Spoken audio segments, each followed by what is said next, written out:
Hello and welcome to the next part of the XCAM tutorial video, and today I will show you some extended options for different functions. So here we go.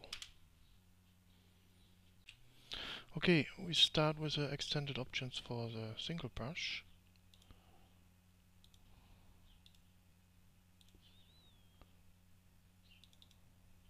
And for example, if you want to place some lamps along the road with the single brush, then the problem is the single brush creates a randomized orientation for each object. And that's not what we need. But with extended options we can change that. So first we move to the start position, maybe here, and we set the right start orientation, and then we start the single brush by pressing B, and now press and hold down the left Windows key, and then we get the extended options dialog. And the first option here is the orientation, and as you can see, the orientation at the moment is 360 degrees. That means the XCAM can use the whole range of this value. So, and now it's simple. Move your mouse cursor exactly over the button here, and then move the mouse wheel one step forward, and then the new orientation is 0. That means the XCAM will never change the orientation. So release the Windows key, and then you can start to place some lamps, and it's okay now. But it's also possible to set a very small random orientation. So press and hold down the left Windows key again, and then move the mouse cursor here, and move the mouse wheel again 1 or 2, 3 steps forward to get a very small random orientation value. So maybe 5 degrees. And now every time you place a new lamp, each object gets a minimal randomized orientation.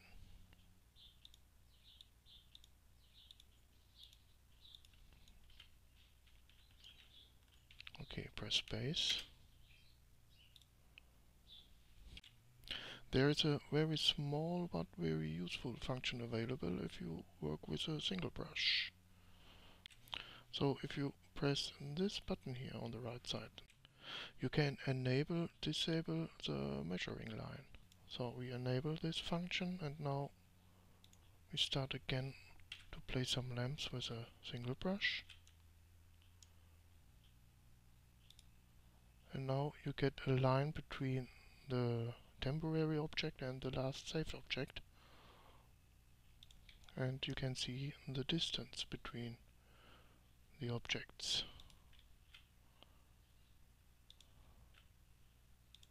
So that's also cool. Press space. With the random orientation you have one more option available. So for example, if you want to place some buildings here, press B to start the brush, press and hold down the left Windows key, and below the value 360 there are some other values available. So move the mouse wheel back, and then you have the orientation 180, 90 and 45. That means if you choose the 180, for example, then the XCAM can only choose between two different random orientations, so 0 or 180 in relation to the start orientation.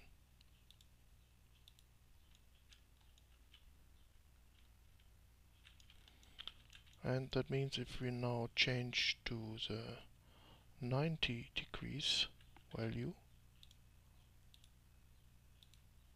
then the XCAM can choose between 4 different orientations: 0, 90, 180 and 270. and the last function is, or the last value is 45. And I think you know what I mean. Always based on the start orientation. Now the Xcam can choose between 8 different orientations for the building. The next available option for the single brush is to set a random set position. So press B, press and hold down the left Windows key, and first we set the orientation back to 360, and then move the mouse pointer here and move the mouse wheel back to get a negative value. So, and I think with this stone we need a value of -3. Release the key and start to copy some objects, and as you can see, every object copy now gets a random set position. That's also very nice.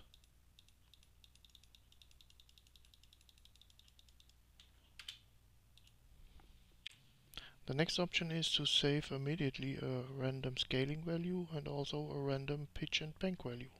So first start the brush, press B, then press and hold down the left Windows key and move the mouse pointer to the scaling button here, and then move the mouse wheel to set a scaling value. But this setting works a bit different because we have only one value available to set the range. But you know, this value works up and down. So 0.2 means a scaling range between 0.8 and 1.2. Then the next option is to set a random pitch and bank value, and here again we have only one value available. That means this value works for both settings, so for pitch and for bank. The option scale mode defines how the scale value works. So by default the scale value works up and down, but you can change this setting to -1. That means the scale value works only down, and if you change this setting to 1, that means the scale value works only up, so larger than original size, and default is 0. The value works up and down. And if you want to reset all the values, press this button. If you want to change the step size to change the values, then simply set the mouse pointer here and move the mouse wheel, and then you can change between different step sizes. That means a large step size, change the value in larger steps, and a small step size, you know, in very small steps. If you work with a single brush, then you will notice that there are always 3 objects with a blue bounding box, and these objects are always the 3 last saved objects within the brush session. And maybe at this point it makes no sense to show the bounding box, but as soon as you turn on the scaling value, the random scaling value, then you will see that there is also the additional white bounding box available or visible. And this function helps you a lot to find the right setting.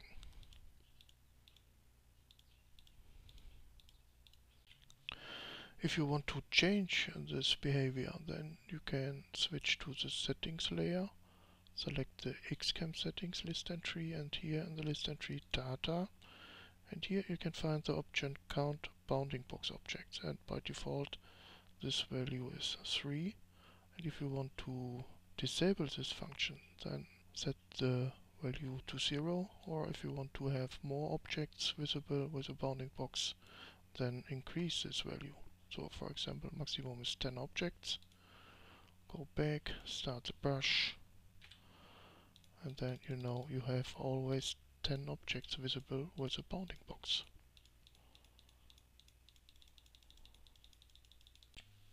If you work with a multi-brush, then you have all these options also available, of course. So press and hold down the left Windows key, and as you can see, the random orientation, set position, scaling and so on all these values also here available.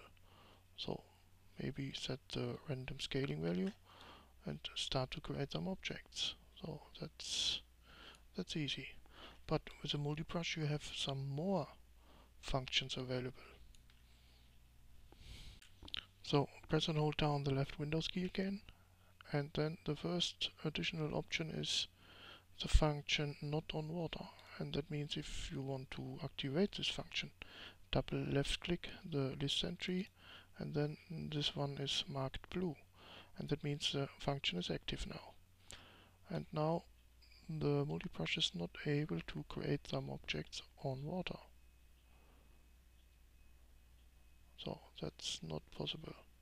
But that's not all, because you can define a minimum terrain height in connection to this function. So press and hold down the Windows key, select the list entry not on water, and then move the mouse pointer at this position and move the mouse wheel to set the minimum terrain height.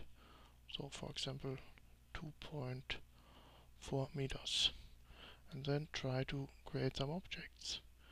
And as you can see, within this area it's not possible because the terrain height is below the 2.4 meters. Here it's possible, but you know the idea behind that function, and it works perfect.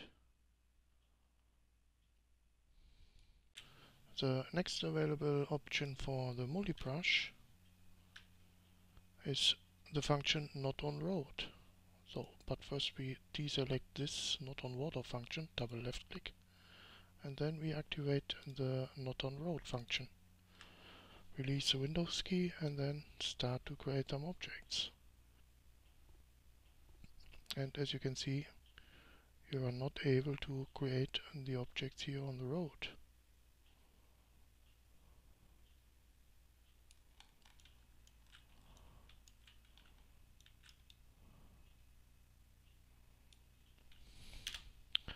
And you know, if you use a delete brush, then maybe you can delete the objects near the road.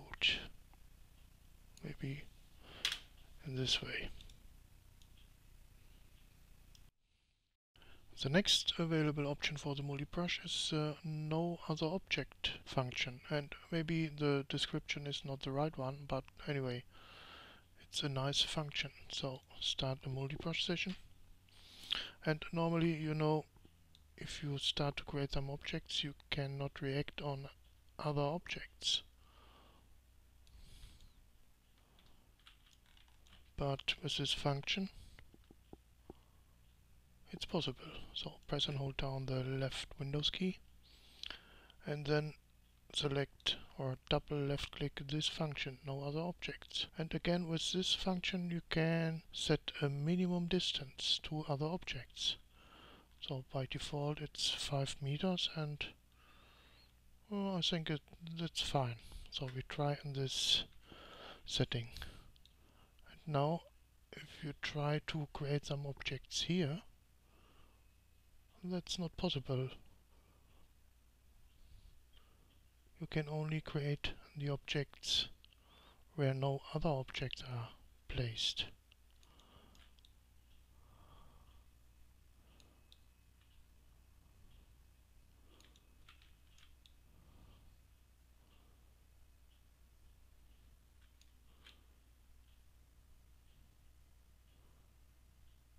Maybe we can reduce the value a little bit. No other objects, and then maybe we try 3 meters. Then it looks a little bit different.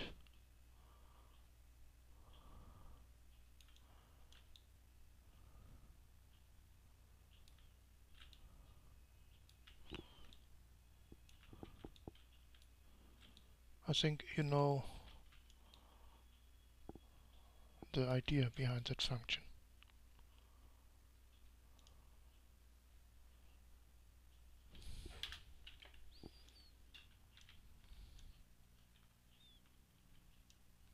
Looks nice. The last available extended option for the multi-brush is to react on different surface types. And to know which surface types are available on the map, simply press this button here in the lower right corner, switch to the surface type list entry, close the list again, and then you can see which surface type is below the position of the mouse pointer. And then it's easy to set the right value for the multibrush. Okay, to use this extended option for the multibrush, start a new multibrush session, press O, then press and hold down the left Windows key again to get this dialog, and then simply select these surface types you want to use by double left click the respective list entry. So for example this one and this one. Release the Windows key and start to create some objects. And now you cannot create objects on other surface types. Only on these surface types you have selected. So within this area it's not possible to create some objects. If you want to change the surface types, then simply switch to the settings layer, select the surface types to see the current saved surface types. Then you can clear the whole list if you want by pressing this button here, and don't worry about this entry because this entry is always part of this list. Then simply press this button to load all available surface types from all available maps, and then simply double left click these surface types you want to use, close the list, go back to the object layer, start a multibrush session, and then you have exactly these surface types available within this list.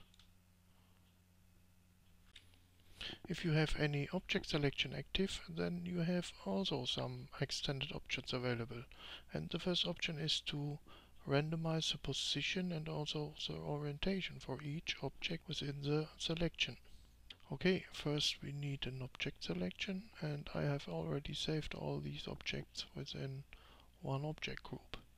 So that means I press G to have all the objects selected, and then press and hold down the left Windows key again to get this dialog. And please note at this point this dialog comes up at the position of the mouse pointer. So it's depending on this position. And now if you want to set a random orientation, set the mouse pointer here to this button and move the mouse wheel. So, and for this example I will use this range 360 degrees and then simply left click the button to set a random orientation for each object within the selection. And every time I click the button again, a new randomized orientation is created for each object. And if you want to reset all the orientations, press this button. So that's easy. And as soon as you release the Windows key, then these new values are saved.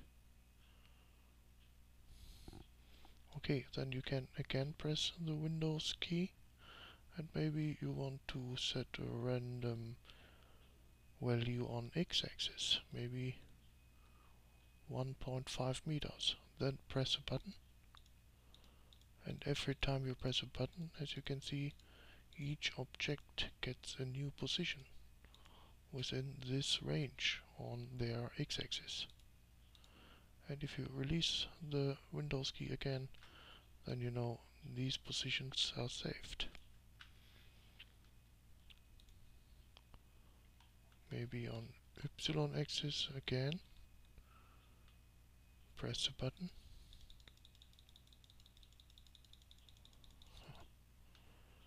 release the Windows key to save. So that's really easy. And here another example with a wall, and I will use only very small random values. So select the whole wall, press and hold down the left Windows key, and we can start with orientation. So I set a very small orientation value, press a button, release a button, press a button, maybe the Y axis a little bit. Oh, that's too much.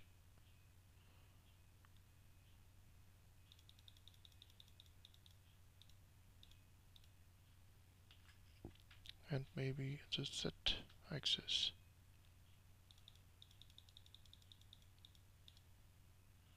Release.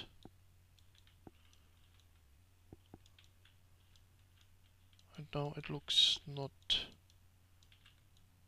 so computer generated.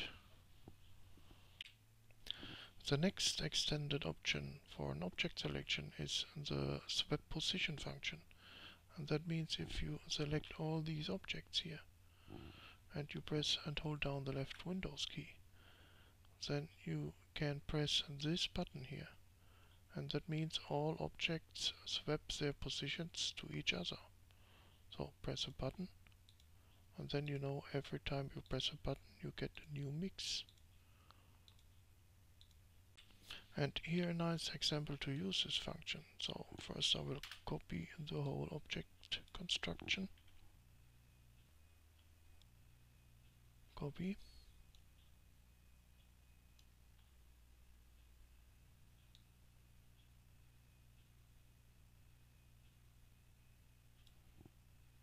Copy again.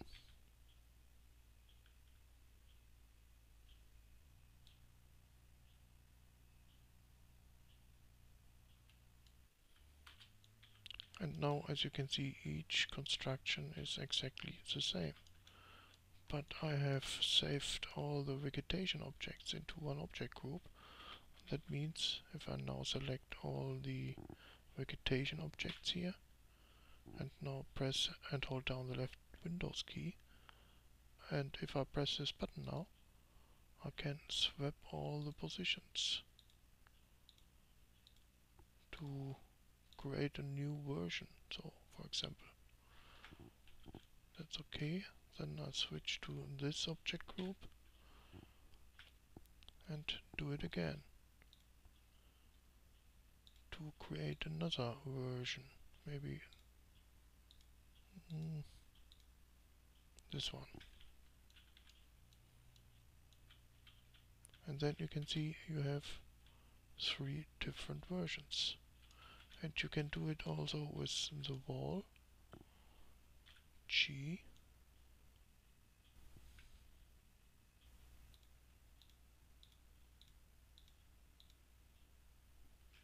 That's okay.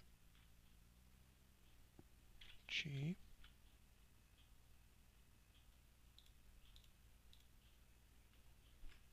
Okay. And once more here.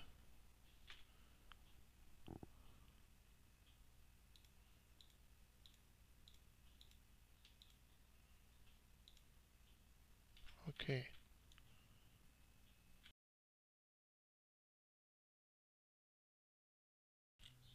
The last extended function for an object selection is the scattering function, and this function is still work in progress. For this function you need an object selection where all the objects are placed in a row, and it's also important that the objects are selected in the right order. Okay, here we go with a small example to show you how this function is working. And first we have to select all these objects, then press and hold down the left Windows key. And here you can find 3 different list entries to use the scattering function on X, Y and Z axis. And as soon as you select any list entry, you can find the default scattering value here down below, and that's the size of the bounding box. And that means if you now move the mouse pointer here to the list and then move the mouse wheel, then you use the scattering function. So move the mouse wheel up or down, and if you want to use a smaller range, move the mouse pointer here and then move the mouse wheel. and then move the mouse pointer here, move the mouse wheel, and you know it's working.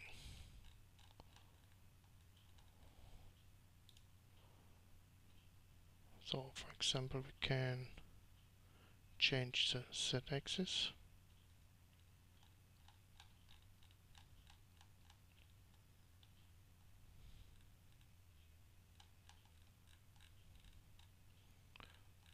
And then maybe release the Windows key to save the changes.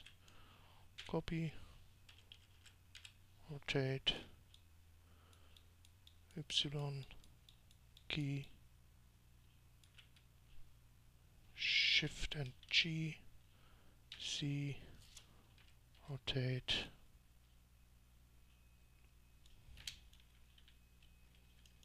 So it's only a small example how you can work with this function. And if you have not selected the objects in the right order, so for example if you use a select brush, and maybe you select the objects from the middle and then press return and then use the scattering function, maybe on Z, then you know it's not working correctly. And in this situation it's better to select the objects in the right order. So start to pre-select the objects from one side to the other side. Press return, Z-axis. Now you know if the objects have the right order, then the function is working correctly.